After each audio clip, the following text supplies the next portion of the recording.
শেখ হাসিনা মানব জাতির কলঙ্ক, ক্ষমা করা যাবে না মন্তব্য বিএনপি মহাসচিবের।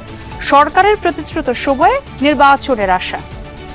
আশা করি আগামী দিনে যে নির্বাচন প্রতিশ্রুতিবদ্ধ হয়েছেন এই কেয়ারটেকার সরকার, সেই নির্বাচনের মধ্য দিয়ে আমরা জনগণের একটা সরকার তৈরি করতে পারবো।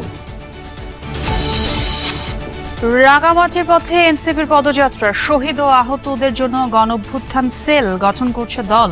চট্টগ্রামে জানালেন নাহিদ। আমাদের নিজেদের পার্টির তরফ থেকে একটা গণঅভ্যুত্থান সেল, শহীদ এবং আহতদের সেল আমরা করছি।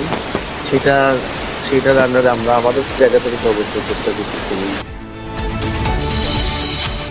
গণহত্যা মামলায় ট্রাইব্যুনালের সাবেক মন্ত্রী, এমপি ও পুলিশ কর্মকর্তারা ওবায়দুল কাদের সহ ৪৫ জনের বিরুদ্ধে ১৫ অক্টোবর তদন্ত রিপোর্ট দাখিলের নির্দেশ।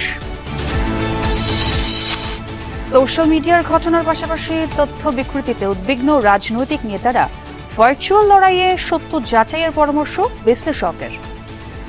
অনলাইন প্ল্যাটফর্মে এবং সোশ্যাল মিডিয়াতে বিভিন্ন রকমের বক্তব্য বিভ্রান্তিমূলক। বাস্তবতা এবং সামাজিক যোগাযোগের আবার আলাদা দুটো জগৎ তৈরি হয়ে যায়। অনেক পজিটিভ দিক আছে, কিন্তু আবার নেগেটিভ দিকও আছে, যে এখানে অনেক অতিরঞ্জন আছে, মিথ্যাচার আছে।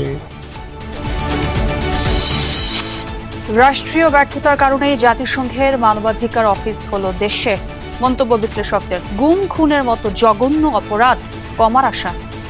একটা ভরসার জায়গা যদি তৈরি হওয়ার মতো ব্যাপার ঘটতো এত বছরে, তাহলে আমরা আন্তর্জাতিক এই সংস্থাকে বাংলাদেশে ইনভাইট করার মতো প্রয়োজনীয়তা আসলে ঘটতো না। সন্ধ্যায় শুরু বাংলাদেশ পাকিস্তান টি-20 সিরিজ। লড়াই করতে চান অধিনায়ক লিটন। একাদশে একাধিক স্পিনার রাখার সম্ভাবনা।